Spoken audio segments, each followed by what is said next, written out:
The Subic-Morong Loop is one of the half loops of the province of Bataan. It runs around 136 kilometers with a total elevation of 1,300 meters. Kung gusto mo ng ahon, meron siyang 7 major climbs with a gradient ranging from 7 to 14%.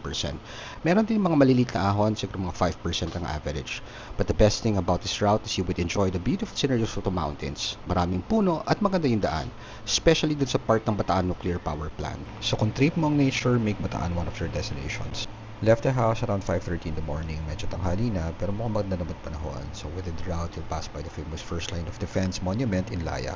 On the way to Olongapo, the first ahon would be Bandang Tipo, 5 kilometers to with a max gradient of 8%. So after ahon, lulusong ka before you reach Olongapo City. Sa Olongapo, marami kang makikita, including yung ulo ng Apo. So you'll pass this by before you reach the Subic Bay Freeport Gate. Once inside, matutuwa ka dito kasi makikita mo ang mga tao civilized. They all follow traffic rules. Breakfast stopover was Extreme Espresso. The joint offers many food choices. Kung gusto mo ng kanin, pwede ka mag-heavy Filipino breakfast or pwedeng sandwich lang. Marami sila mag-serve at eksakto lang ang mga price points nila.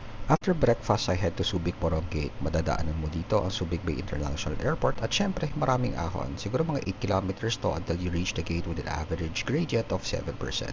After passing Morong Gate, simula na ng ahon lusong for 7 kilometers until you reach Anvaya Cove. After picture-picture, ahon lusong na naman until you reach yung area ng Bataan Nuclear Power Plant.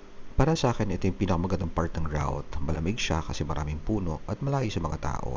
Ibang level ang tranquility dito. Very therapeutic at kalmado lahat ng brain cells mo.